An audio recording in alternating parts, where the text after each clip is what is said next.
재미나는 에피소드가 있는데요.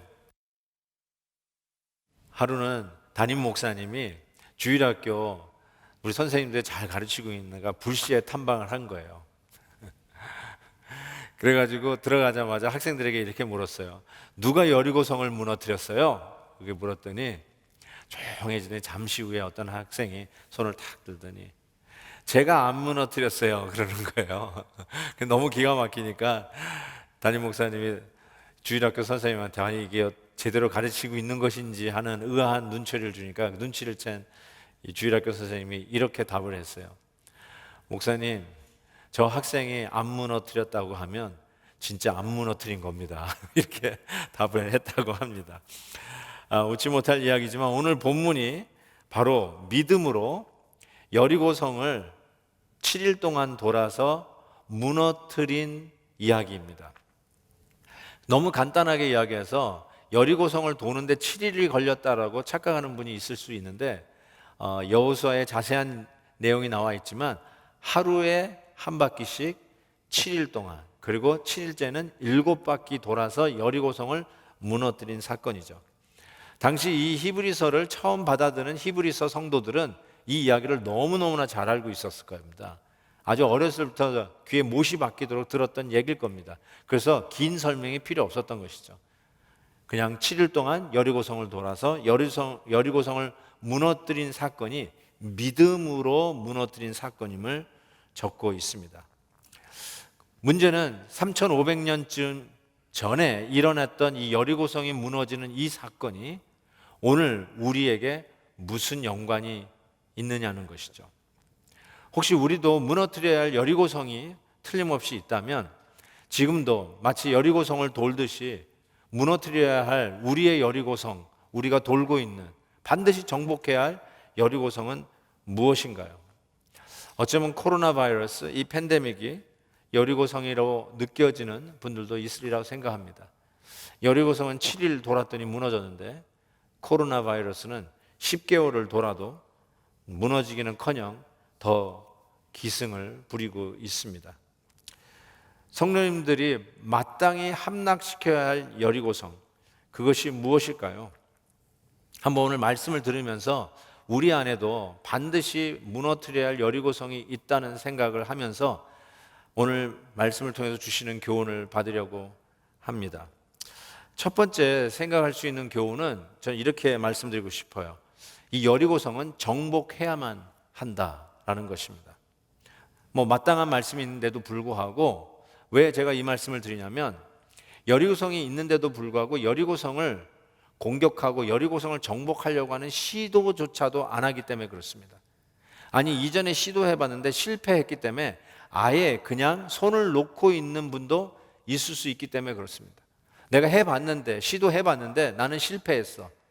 나는 이걸 도저히 이길 수 없어. 그래서 평생 살면서 여리고성을 정복할 생각도 아니 하고 그냥 여리고성 앞에서 주눅 들어있는 루저로 그냥 있는 것이죠. 오늘 이 말씀을 통해서 다시 한번 우리 가운데 의기를 불릴 듯 다시 불을 붙였으면 좋겠어요. 여리고성을 반드시 정복해내야 된다.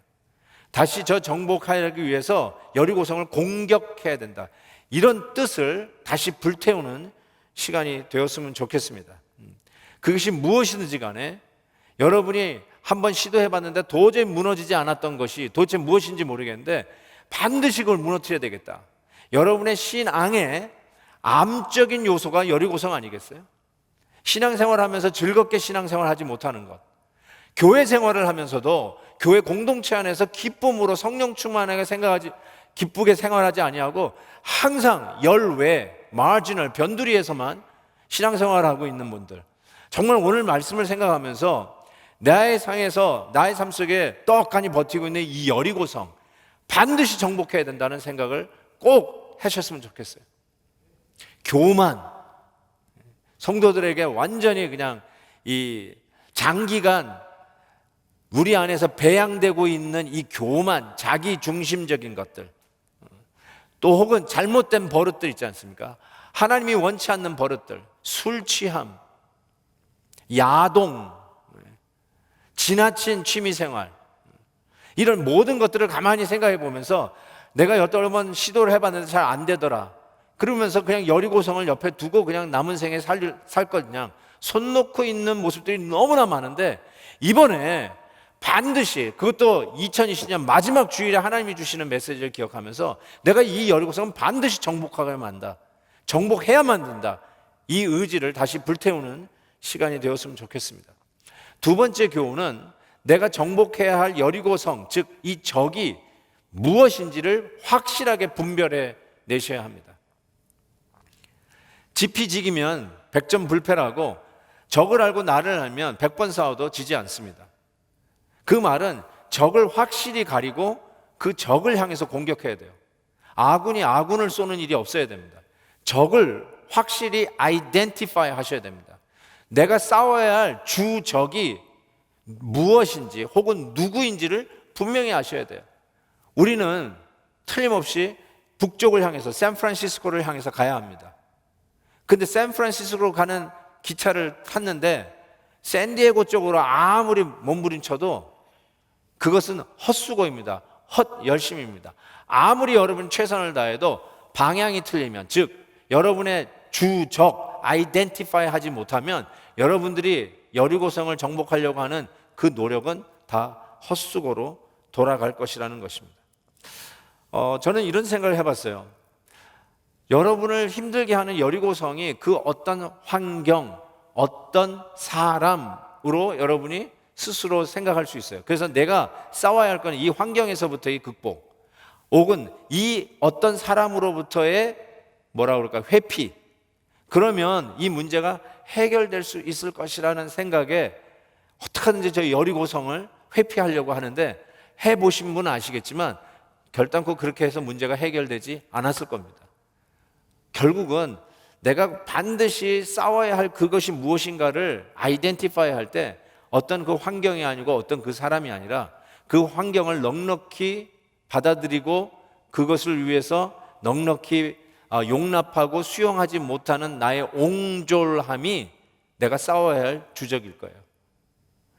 항상 나를 성가시게 하고 눈에 가시와 같이 구는 그 사람이 여러분의 주적이 아니라, 그 사람을 우리 주 예수 그리스도의 복음의 능력으로 안고 보담고 사랑하지 못하는 나의 이 속 좁음이 내가 반드시 다루어야 할 여리고성일 수도 있습니다. 그래서 분명한 것은 내가 싸워야 할 적이 누구인지를 확실하게 분별해내는 것이 중요합니다. 그것이 여리고성을 허무는데 아주 중요한 일을 하기 때문에 그렇습니다. 또 하나는 이 싸움은 믿음으로 싸우는 싸움이라고 이야기하고 있어요. 이 믿음으로 싸우는 싸움이 무슨 뜻이냐면, 이 싸움을 내가 능력을 키워서, 힘을 키워서, 내 머리로 지략을 짜내어서 내 계획과 내 생각으로 이 적을, 여리고성을 허무는 것이 아니라, 믿음의 싸움이란 말은 하나님의 힘으로, 하나님의 방법으로 싸운다는 뜻입니다. 오늘 본문에도 그랬듯이 믿음으로 성이 무너졌어요. 그렇죠?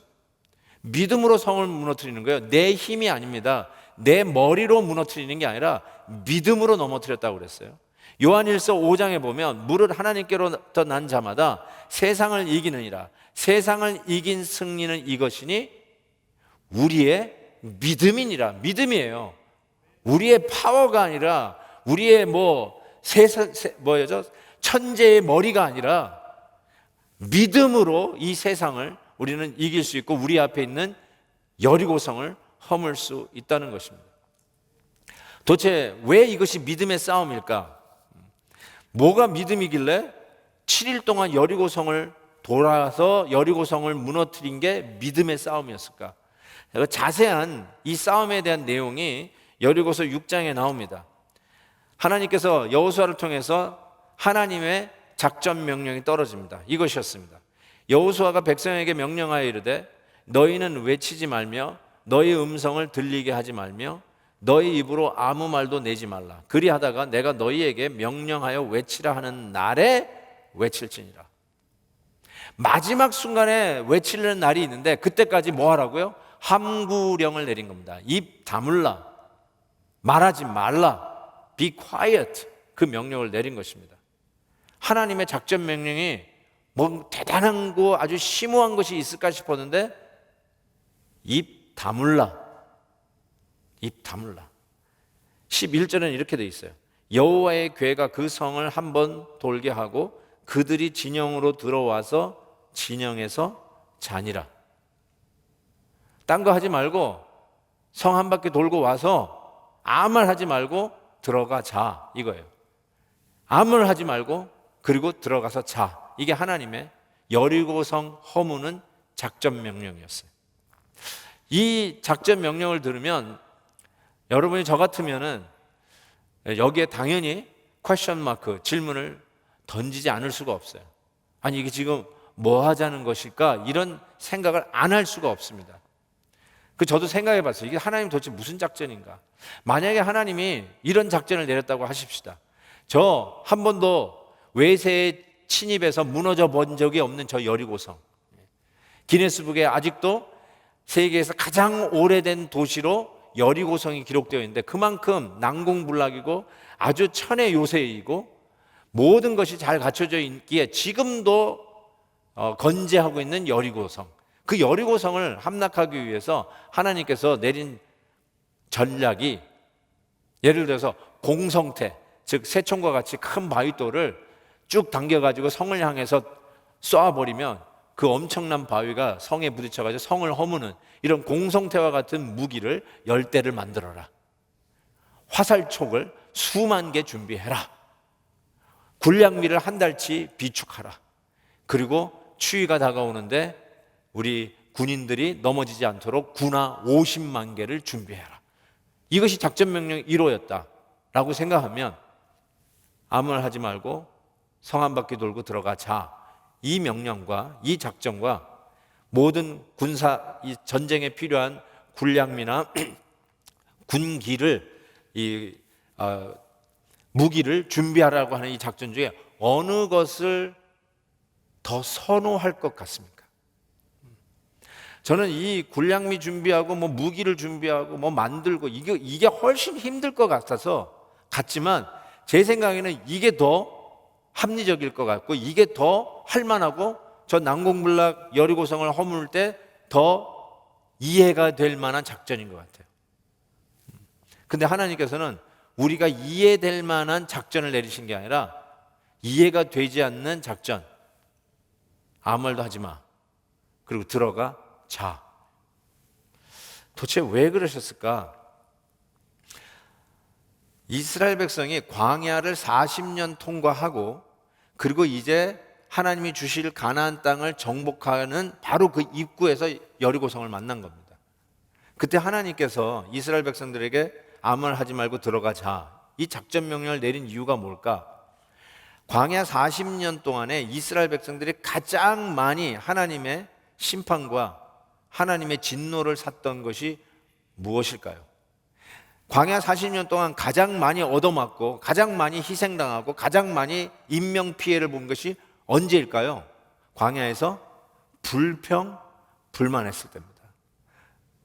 그리고 하나님이 세우신 종에 대하여 반항하고 대항하고 불순종했을 때. 우리를 여기까지 데려와서 고생시킨다. 애굽에서 먹었던 음식도 못 먹는다. 목이 말라서 여기서 죽이려 하는도다. 그냥 조금만 힘들어도 불평, 불만. 그때 하나님의 진노가 불뱀이 나타나서 물어 죽이는 이런 일들이 일어나지 않습니까? 그때 여리고성, 이제 가나안 땅에 들어가는 초엽에 하나님이 저 백성들에게 뭘 훈련시키려고 하는 것일까? 입을 다물라. 집에 들어가가지고 또 야 이게 뭐냐? 말도 안 돼. 지금 뭐 하는 거자는 거냐? 막 얘기하잖아요. 그러니까 그거 하지 말고 자. 자. 결국은 이것은 선택의 문제였어요. 믿음의 성격 중에 중요한 게 선택의 챔피언, 설교에서 들으셨듯이 항상 선택이 달려 있어요. 믿음의 선택을 하느냐? 전혀 믿지 않는 사람과 동일한, 믿는 사람이라고 생각할 수 없는 선택을 하느냐? 항상 우리는 두 선택이 우리 앞에 놓여져 있는 것을 기억하셔야 됩니다. 결국 이스라엘 백성들에게 하나님께서 지금 주신 이 작전 명령은 네 생각을 따라갈래? 아니면 말도 안 되는 것 같지만 이 명령을 한 하나님의 인격을 믿고 하나님을 따라갈래. 둘 중에 하나예요. 내 생각에 옳다라고 하는 내 생각을 따라가느냐, 하나님의 인격을 믿고 지금은 나에게는 이해가 되지 않지만 하나님을 따라가느냐. 내 생각이냐, 하나님의 뜻이냐. 이 둘 중에 하나를 선택하라는 거죠. It doesn't make sense to me. 이게 굉장히 우리에게 너무너무나 중요한 거 아니에요. It doesn't make sense to me. 나에게 이해가 안 되니까 따라갈 생각이 없고, It makes sense to me 그러면 그때 따라가는 거죠. 항상 내 생각과 나의 합리적인 사고를 따라가지 하나님의 내 생각 이해가 안 되는 하나님을 쫓아가지 않는 것이죠. 근데 그 선택을 하는 거예요. 어쩌면 하나님이 우리에게 던진 초이스는 네가 할래, 내가 할래. 선택하라는 거예요. 네가 여리고성을 정복할래, 내가 여리고성을 정복할래. 그거 선택하라고 던진 초이스라고 할 수도 있습니다. 아브라함의 믿음의 성격을 우리가 생각할 때도 이렇게 성경이 이야기하지 않습니까? 아브라함은 믿음으로 갈 바를 알지 못했지만 갔다. 이게 아브라함의 믿음의 성격이었어요. 갈 바를 알지 못했지만 갔다. 저같이 길치인 사람에게 있어서는 내비게이션을 찍고 가는 목표가 어딘지를 알고 어디서 턴을 하는지를 계산하고 그래서 도착지까지 얼마 걸리는 것까지 계산하고 떠납니다. 저 같은 입장에서 생각해 볼 때 갈 바를 알지 못하고 갔다. He went out without knowing where he was going. He went out without caring where he was going. 이거야말로 무모한 떠남이 아닐까. 그래서 이게 맨 땅의 헤딩이 아니었느냐라고 하는 질문과 함께 우리가 아브라함의 믿음에 대해서 살펴봤는데 실은 이거는 맨 땅에 헤딩하는 무모함이 아니라 누구랑 같이 가는지를 알았기에 어디를 가는지, 파이널 데스티네이션이 어딘지가 별로 중요하지 않았다는 그 의미죠. 지금 여리고성을 허무는 이 하나님이 던진 작전도 그거예요. 어떻게 효과적으로, 어떻게 멋들어지게 내가 생각하는 지략대로 A, B, C 하나하나 해가지고 저 성을 공략하느냐 하는 우리의 생각에 합리적인 설득력이 있는 것이 아니라 저 성은 하나님이 싸우니까 하나님께서 무너뜨리겠다 하시는, 나와 함께 싸워주시는 분이 누구인지를 아는 그 싸움을 하라는 것이죠.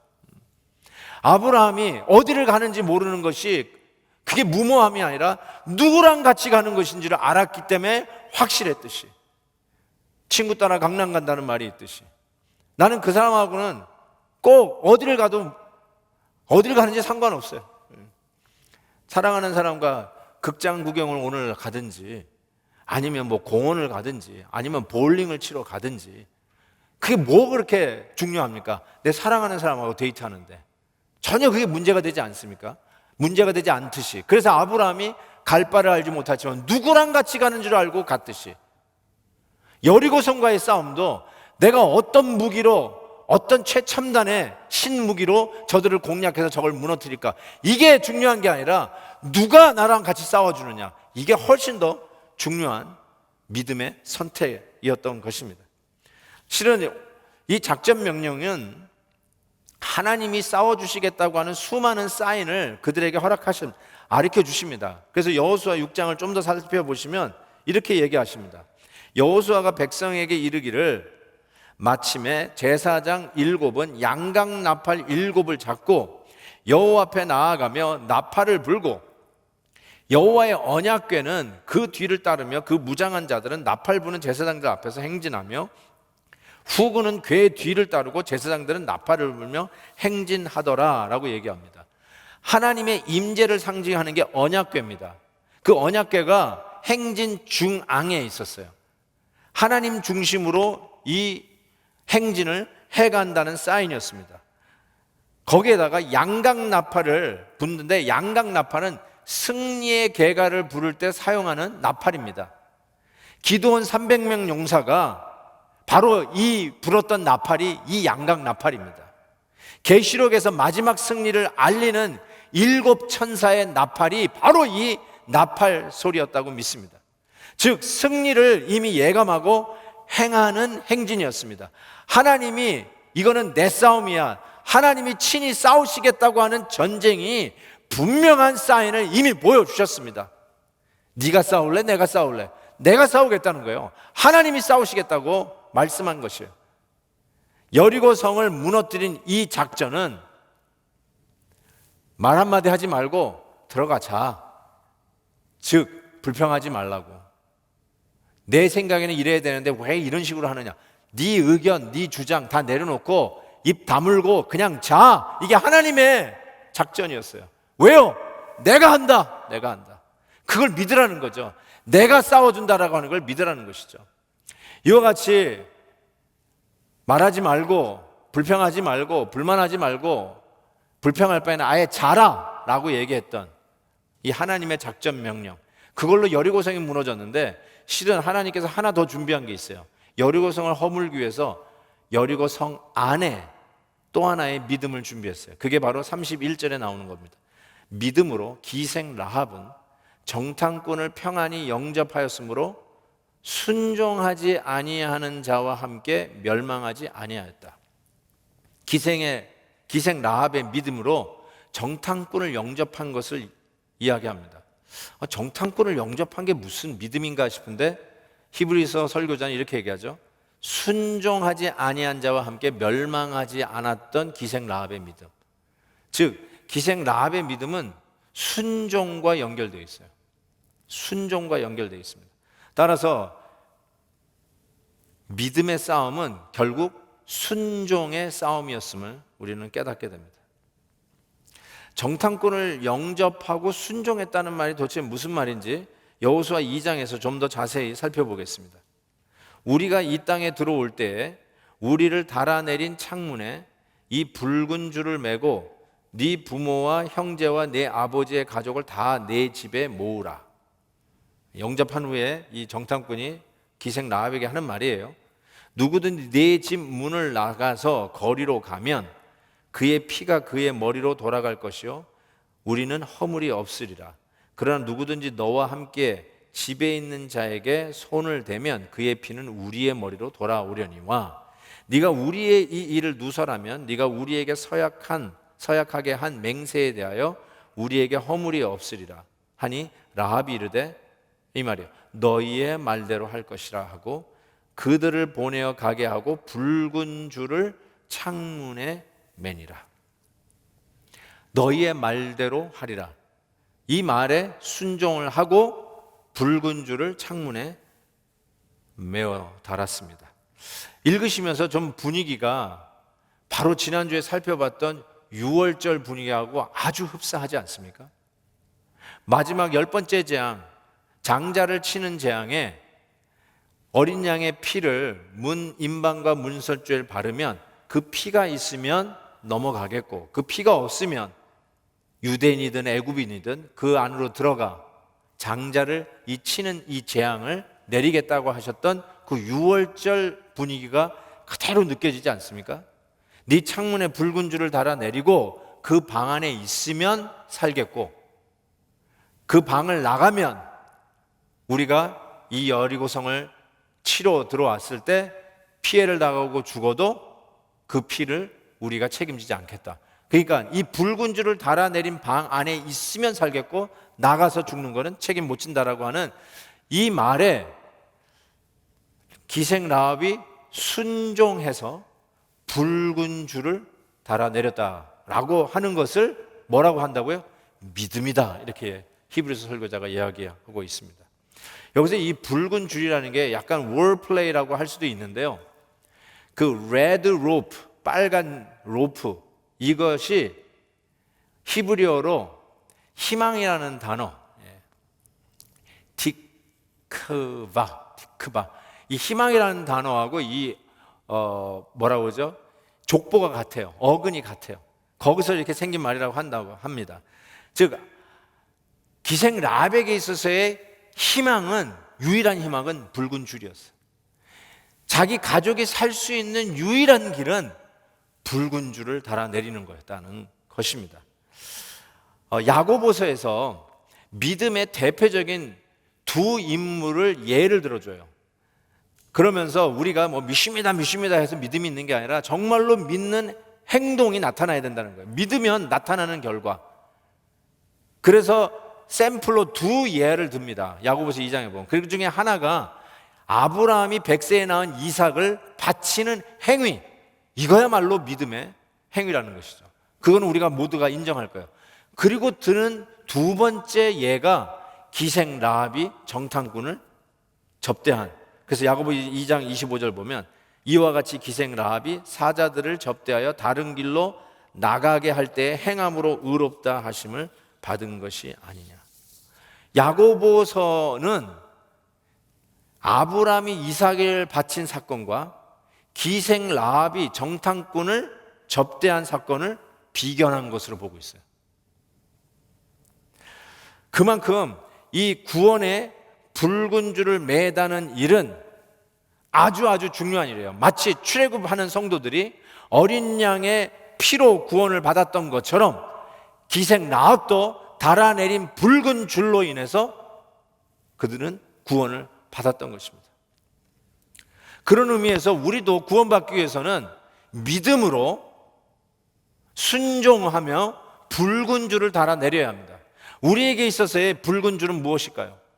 하나님의 약속의 말씀입니다. 좀 더 구체적으로 얘기하면 그리스도의 복음입니다.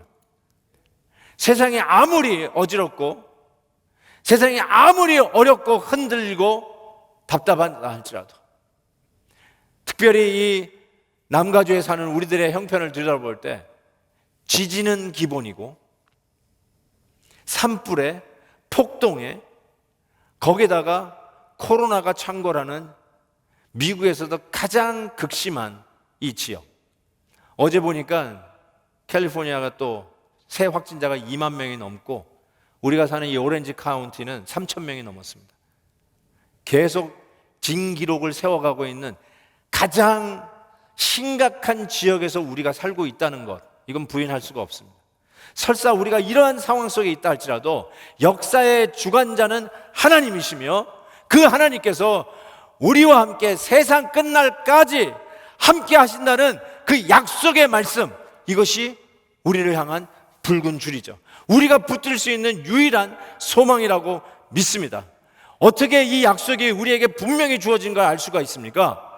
하나님의 아들 예수 그리스도를 십자가 내어 못 박혀 죽기까지 당신이 하신 약속을 지키시는 신실한 하나님인 것을 우리는 이미 알고 있지 않습니까?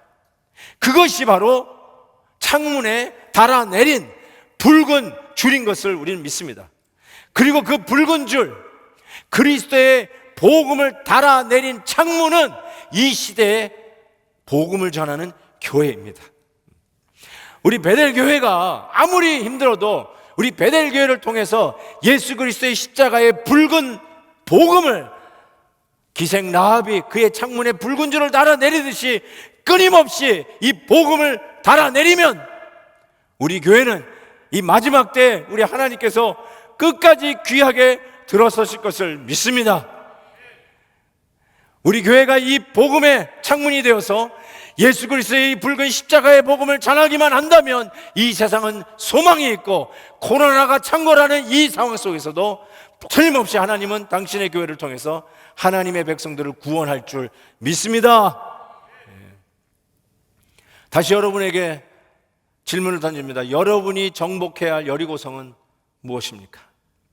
반드시 정복해야 됩니다. 그냥 두고 있지 마시고 패배의식 속에 루저로, 신앙의 루저로 몇 년씩 그렇게 계속 제자리에 맴돌면서 있지 마십시오. 여리고성은 반드시 여러분이 정복해 나가야 됩니다. 나쁜 버릇 끊어내야 됩니다. 죄악의 씀성들 끊어내야 됩니다. 신앙의 진일보 하셔야 됩니다. 자라가야 됩니다. 그리스도의 장성한 분량에 충만한 데까지 자라가야 됩니다.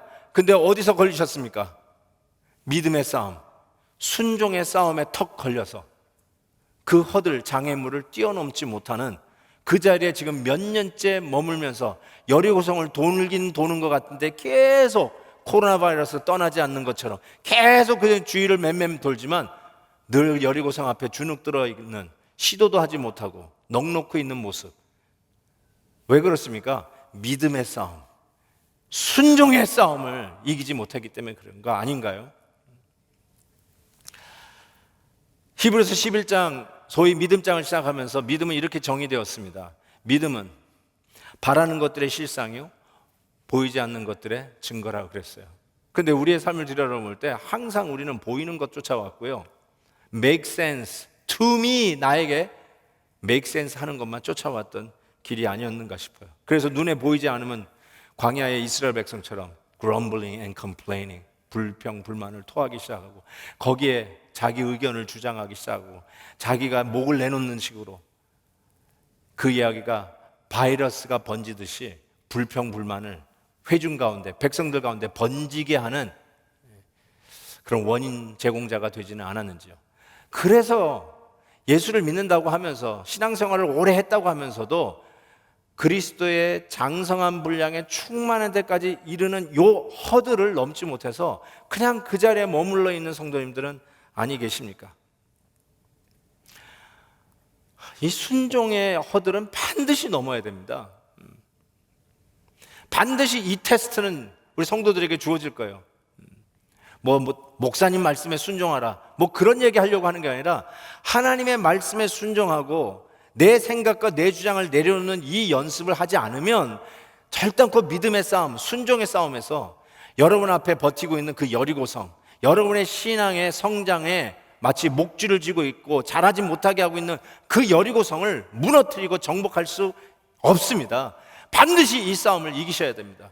다시 정렬을 가다듬고, 내 여리고성 저거 내가 반드시 정복하는데 내 방법, 내 생각, 내 지략, 내 힘이 아니라 이제는 믿음의 방법, 순종함으로 내 저 여리고성 반드시 정복하고야 말겠다. 2020년 마지막 주일에 하나님이 주신 메시지입니다. 내가 왜 항상 여리고성 주위만 맨맨 돌지 여리고성은 무너지지 않냐고 지금 몇 년째 이렇게 버티고 있는가. 믿음의 싸움, 순종의 싸움에 승리할 수 있기를 바랍니다. 이 싸움의 성격을 제대로 본 사도 바울이 고린도 후서에 우리 성도들은 이런 싸움하는 자라고 말씀하고 있어요. 우리가 육신으로 행하나 육신에 따라 싸우지 아니하노니 우리의 싸우는 무기는 육신에 속한 것이 아니요 오직 어떤 견고한 진도 무너뜨리는 하나님의 능력이라. 잘 들으세요. 모든 이론을 무너뜨리며 하나님 아는 것을 대적하여 높아진 것을 다 무너뜨리고 모든 생각을 사로잡아 그리스도에게 복종하게 하니 너희의 복종이 온전하게 될 때 모든 복종하지 않는 것을 벌하려고 준비하는 중에 있노라. 우리에게 남겨진 믿음의 싸움은 순종, 복종의 싸움인 것을 사도 바울은 분명하게 전하고 있습니다. 이 싸움에 승리한 라합은 기생이었지만, 영어로 prostitute, 우리식으로는 주막집 혹은 여관 주인, 뭐라고 얘기하시든 간에 그의 신분이 별 볼 일 없었고 간과할 수 있는 인물이었다고 할 수 있습니다. 그의 이름을 기억할 필요도 없는 인물이었다고 할 수 있어요. 그러나 이 믿음의 싸움, 순종의 싸움에서 승리한 기생 라합은 여러분도 알다시피 예수님의 족보에 들어가는 여인이 됩니다. 이 기생 라합이 살몬과 결혼해서 낳은 아들이 보아스입니다. 보아스가 바로 룻의 남편이 되죠. 그리고 보아스와 룻 사이에서 태어난 사람이 오벳이고, 오벳이 이새를 낳고 이새가 다윗 왕을 낳습니다. 다윗 왕, 메시아의 계보. 이 기생 라합이 메시아의 계보에 들어갑니다. 저는 이것이 우리에게도 격려가 된다고 생각해요. 우리도 이방인 중에 이방인 아닙니까? 열외예요, 열외. 우상을 섬겼던 우리들, 예수님을 모르고 살았던 우리나라의 역사들, 열방 속에서 두들겨 맞았던 우리들의 상처난 역사들 속에서 하나님이 긍휼을 베풀어 주셔서 우리로 하여금 예수 그리스도를 믿는 복음이 100여 년 전에 우리 땅에 들어오게 하시고 우리 한민족을 향한 하나님의 소망의 메시지가 전해지기 시작하더니, 이민 와서도, 그리고 이 땅에서도 하나님을 섬기는 백성으로 하나님이 축복하신 이유가 무엇이냐? 우리가 예수 그리스도의 이 보혈의 붉은 줄을 우리의 마지막 붙들 소망으로 내렸을 때 우리 역시 하나님의 자녀의 계보에 들어가는 복을 주시지 않았습니까? 아멘입니다. 이게 은혜예요. 사랑하는 성도 여러분, 우리 앞에 있는 여리고성 정복할 수 있습니다. 믿음으로 다시 도전하십시다. 계속하여 예수 그리스도의 약속의 말씀, 십자가에서 피 흘려 죽기까지 그 약속을 지키시며 내가 너와 세상 끝날까지 함께 있으라는 그 약속의 말씀을 붙들고 우리 앞에 무엇이 닥쳐도 다윗 앞에 골리앗과 같은 거대한 여리고성이 우리의 적으로 서 있다 할지라도 믿음으로 담대히 공격 앞으로 정복하고 새해에 이 믿음의 이 순종의 싸움에서 승리하여 새해를 맞이하는 저와 여러분 되시기를 주의 이름으로 축복합니다. 아멘. 이 말씀 기억하면서 우리 이 찬양 부르겠습니다. 실은 이 찬양 내용이 가만히 생각하면 이거 심각하게 칼날 시퍼런 서슬 시퍼런 찬양이 아닌가 싶어요. 주님 말씀하시면 내가 나아가리라. 주님 뜻이 아니면 내가 멈춰서리라. 하나님이 가라 그러면 가고 서 그러면 서겠다는 거죠. 하나님이 자 그러면 자고 하나님이 말하지 마 그러면 말하지 않겠다는 거죠. 하나님의 말씀에 순종했다고 이 결단인데, 이 찬양을 리듬도 익숙하고 늘 부르던 찬양인데 오늘 말씀 생각하면서 2020년 끝자락에 마지막 예배 때 하나님이 주신 메시지, 내가 아직도 정복하지 못하고 있었던 이 순종의 싸움, 내 앞에 그래서 여전히 버티고 있는 이 여리고성, 내가 기필코 저 여리고성 가만 놔두지 않겠다. 여리고성하고 남은 인생 같이 안고 살겠다 그러지 마시고 여리고성 반드시 점령하고 믿음의 놀라운 발전, 믿음의 놀라운 성정, 그리스도의 장성한 분량에 전빈하는 그런 은혜가 있기를 진심으로 바랍니다. 이런 각오로 주님 말씀하시면 같이 찬양하겠습니다.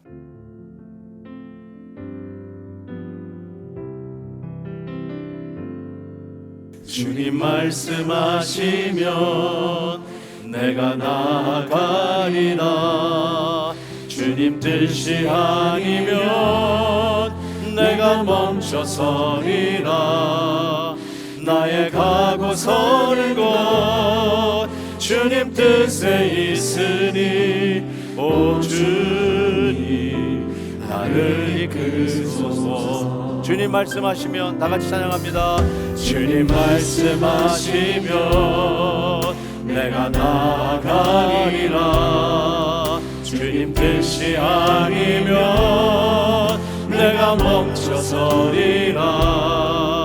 나의 가고 서는 곳 주님 뜻에 있으니 오 주님 나를 이끄소서.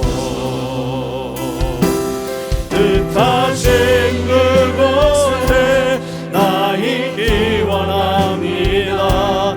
이끄시는 대로 순종하며 살리니 연약한 내 영혼 통하여 일하소서. 주님 나라와 그 뜻을 위하여 뜻하신 그곳에 나 있기 원합니다. 이끄시는 대로 순종하게 살리니 연약한 내 영혼 통하여 일하소서. 주님 나라와 그 뜻을 위하여 오 주님 나를 이끄소서.